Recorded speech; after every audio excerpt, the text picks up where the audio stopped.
Good morning. चलो आज हम परिमाप से संबंधित कुछ सवाल हल करते हैं और हम देखेंगे।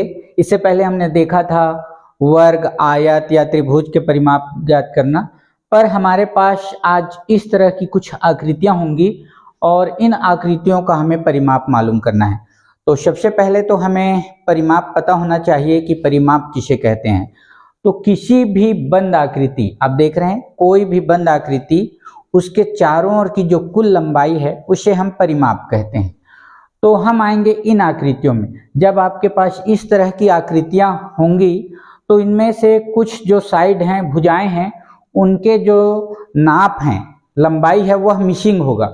तो अगर वह नहीं है तो हमें इस आकृति को बड़ा ध्यान से देखना है और जिन भुजाओं की लंबाई हमें नहीं दी गई है उन्हें हमें मालूम कर लेना है, और वह बेहद आसान है। कैसे, चलिए।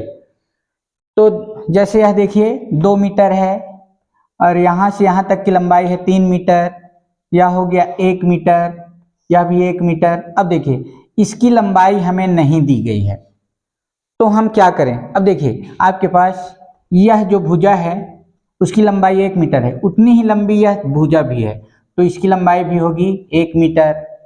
फिर यह 2 मीटर हो गया, 3 मीटर। अब देखिए यहाँ नहीं है तो इसकी लंबाई कितनी होगी, तो यह भी हम देख सकते हैं। देखिए इसकी लंबाई 2 मीटर है तो यह भी 2 मीटर होगा, फिर 1 मीटर हो गया, और फिर यह हमें पता नहीं है तो इसकी लंबाई क्या होगी। तो इसकी लंबाई जानने के लिए हम ऊपर चलते हैं। यहाँ देखिए यह है 3 मीटर और उसके बाद यह है 1 मीटर, इतनी ही लंबी है, 3 और 1, तो यह हो जाएगा 4 मीटर। अब हमें सभी भुजाओं की लंबाई पता चल गई। अब हम परिमाप आसानी से मालूम कर सकते हैं। लिखते हैं आकृति का परिमाप। आकृति का परिमाप। तो आकृति का परिमाप क्या होगा, कोई भी एक साइड को पकड़िए और ऐसे चलते चलिए। तो यहाँ से हम इस तरह चलेंगे तो 2 मीटर धन 3 मीटर धन 1 मीटर, फिर यह 1 मीटर, फिर यह हो गया 1 मीटर, फिर यह 2 मीटर। नीचे चले जाते हैं, 2 मीटर के बाद यह है 3 मीटर, फिर है आगे 2 मीटर, फिर है 1 मीटर, और फिर है 4 मीटर। यह तो चलिए इन सब को जोड़ लेते हैं, वही तो परिमाप है। तो 2 और 3 5, 1 6, 7 8, 2 10, 10 3 13, 13 2 15, 1 16, 4 20। तो इस आकृति का परिमाप होगा 20 मीटर। इसके चारों ओर की लंबाई जो है वह है 20 मीटर और वही है परिमाप। चलिए हम एक दूसरे सवाल पर चलते हैं। यहाँ भी एक आकृति है और इसका हमें परिमाप मालूम करना है। तो अगर कुछ भुजाओं की लंबाई मिसिंग है तो उसे हम लिख लेंगे। तो यह हो गया 2 मीटर। अब यहाँ देखिए यहाँ नहीं दिया गया है तो इसकी लंबाई कितनी होगी, जो उसके सामने की जो भुजा है उतनी ही लंबी है, हम देख पा रहे हैं। तो यह भी 2 मीटर हो जाएगा, फिर 1 मीटर, 2 मीटर, यह भी 2 मीटर, 5 मीटर, 5 मीटर, और यहाँ नहीं है तो यह भी होगा 5 मीटर।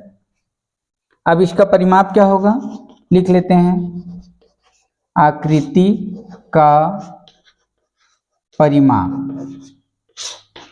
अब इसकी भुजा को हम जोड़ते चलते हैं किसी भी साइड से। तो चलिए यहाँ से शुरू करते हैं।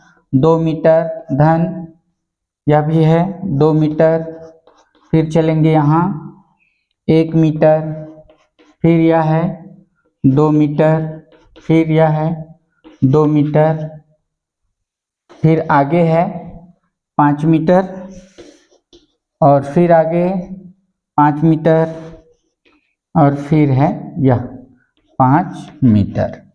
अब सबको जोड़ लीजिए। तो 2 और 2 4, 1 5, 5 2 7, 2 9, 9 5 14, 14 5 19, 5 24, यह हो गया 24 मीटर। इसका परिमाप होगा 24 मीटर।